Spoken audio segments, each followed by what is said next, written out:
Chapter 12 is dealing with macroeconomic instability. It also introduces us to aggregate demand and aggregate supply model. The beginning of the chapter is somewhat important because you need to understand the differences between the key philosophies or uh, philosophical underpinnings to many of these models. The two primary ones are the classical model and the Keynesian model. Um, the classical view, which refers to all the way back to Adam Smith um, and the more conservative brand of macroeconomic modeling, is focusing on markets being able to self-regulate themselves, freely flexible prices and wages that adjust to eliminate any potential excesses in the market. It also includes characteristics such as voluntary unemployment, that workers can in fact choose to work although the wages may not be as high as they might like. It also is predicated on the understanding that government should have a minimal role and that any government intervention typically causes more harm than good. Now, this was the predominant thinking up until the Great Depression. The classical model, as it's called today, was primarily the way that policymakers understood markets to work. But in the Great Depression, once GDP fell by roughly half, prices fell by roughly half, and unemployment goes up to 25%. The government staying out of the economy and markets fixing themselves, those lines of thinking quickly dissipated and something new was sought after. In 1936, John Maynard Keynes published a book, The General Theory, in which he outlined an alternative to the classical model.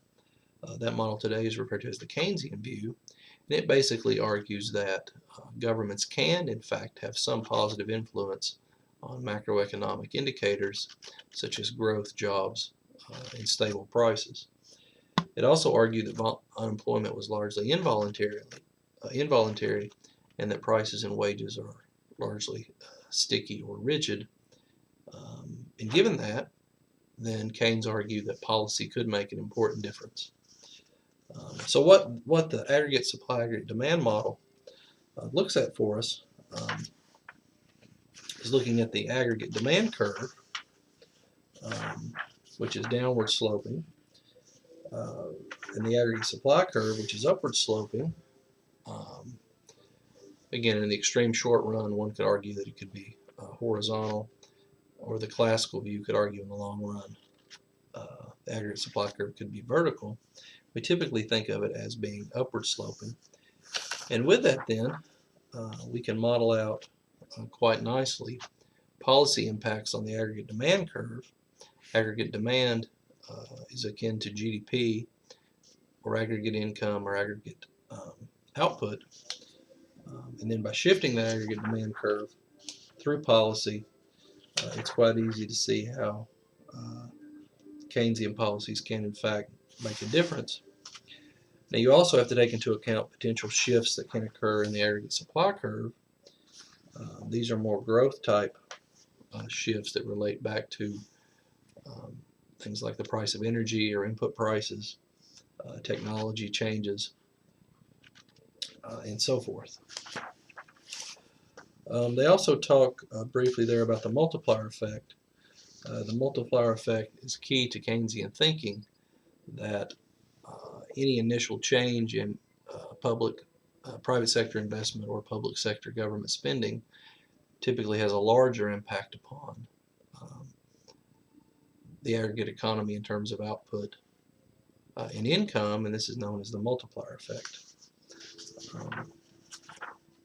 Now, the understanding of Chapter 12 is critical for our understanding into Chapter 13, which is looking more at fiscal policy and the federal budget. Also, at the end of Chapter 12, there is a nice discussion on the origins of inflation with a demand pull view and cost push view. The demand pull view of inflation is simply when aggregate demand is stimulated and the aggregate demand curve shifts to the right and prices are pushed up, although that is also coupled with high growth and high employment. The cost push version is when aggregate supply is pushed backward and to the left. That also pushes prices up. But in that case, cost push, you have recession and high unemployment as well, sometimes known as stagflation. Okay, that's a brief overview of Chapter 12. And also the appendix is quite nice in Chapter 12 to give you a somewhat further explanation of how the multiplier works in practice. In the Principles of Macroeconomics course, we go much more in depth into exploring the multiplier and the mathematical applications we can use there. That's not as important in this course.